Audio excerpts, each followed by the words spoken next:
Halo rekan-rekan ASN di seluruh Indonesia. Hari ini kita mau ngobrolin sesuatu yang jujur aja sering jadi momok buat kita semua, data. Gimana caranya mengubah tumpukan data yang bikin pusing itu jadi senjata andalan kita?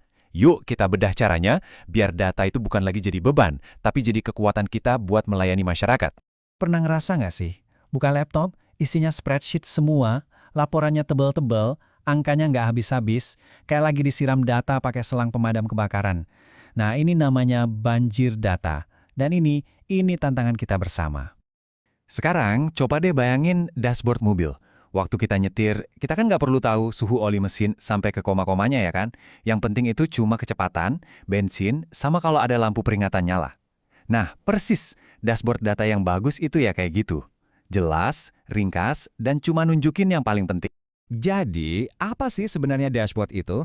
Ini bukan sekedar pajangan grafik warna-warni ya. Anggap aja ini tuh pusat komando Anda. Satu layar di mana Anda bisa lihat semua performa, menganalisis situasi, dan yang paling penting, bisa ambil keputusan dengan cepat dan percaya diri. Oke, konsepnya udah dapat. Terus gimana cara bikin dashboard yang beneran ngebantu, bukan malah bikin tambah pusing? Kuncinya ada di fondasinya. Ada beberapa prinsip dasar yang wajib kita pegang. Ada 4 pilar utama. Pertama, yang paling penting taruh di atas. Mata kita otomatis lihat ke sana dulu. Kedua, pilih gambar yang pas. Kalau mau bandingin, pakai grafik batang. Mau lihat perkembangan dari waktu ke waktu, pakai grafik garis. Ketiga, jangan rame-rame. Sederhana dan rapi itu kunci. Dan terakhir, ini yang paling sering dilupain, kasih konteks. Angka 100 itu bagus atau jelek? Yang nggak tahu kalau nggak ada pembandingnya kan?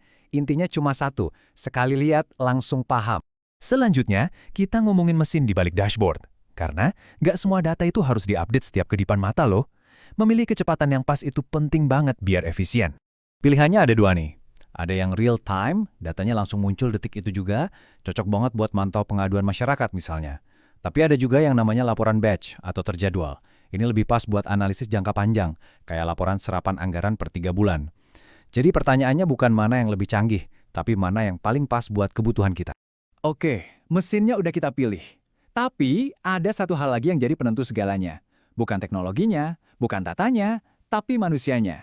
Yap, penggunanya. Secanggih apapun sistemnya, kalau yang pakai bingung, ya gagal total.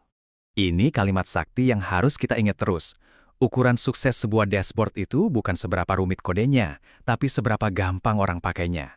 Kalau kepala dinas atau staf di lapangan masih harus telepon tim IT buat nanya, ini maksudnya apa ya? Nah, itu artinya desainnya yang gagal, bukan penggunanya yang nggak ngerti.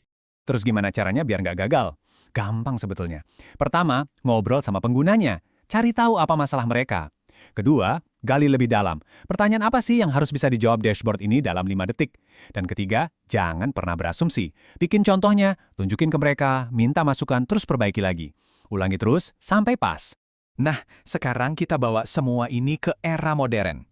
Kita hidup di zaman serba cepat.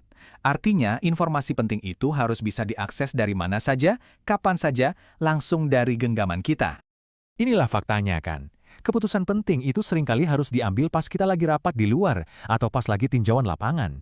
Nunggu balik ke kantor buat buka laptop itu udah nggak zaman. Data harus bisa ngikutin kita, bukan sebaliknya. Manfaatnya, wah jelas banget. Dengan dashboard yang bisa dibuka di HP, kita bisa ambil keputusan berbasis data saat itu juga, dimanapun kita berada. Ini bikin kerjaan jadi lebih cepat, koordinasi antar dinas lebih gampang, dan yang pasti, nunjukin kalau kita ini ASN yang modern dan tanggap. Jadi pada akhirnya semua ini, desain yang bagus, teknologi yang pas, akses yang mudah, semuanya itu cuma punya satu tujuan. Dashboard itu bukan tujuan akhirnya, dashboard itu cuma jembatan. Jembatan yang menghubungkan lautan data mentah dengan tujuan utama kita sebagai ASN, pelayanan publik yang lebih baik. Oke, kita rangkum ya. 3 kata kunci buat dashboard cerdas. Pertama, jelas. Artinya, sekali lihat langsung ngerti. Kedua, fokus pada pengguna. Dibuat buat memecahkan masalah manusia, bukan buat pamer teknologi. Dan ketiga, aksesibel. Data harus ada di genggaman, kapanpun dan dimanapun kita butuh. Nah, sebagai penutup, saya mau tinggalkan satu pertanyaan untuk Anda. Coba lupakan dulu soal teknis dan anggaran.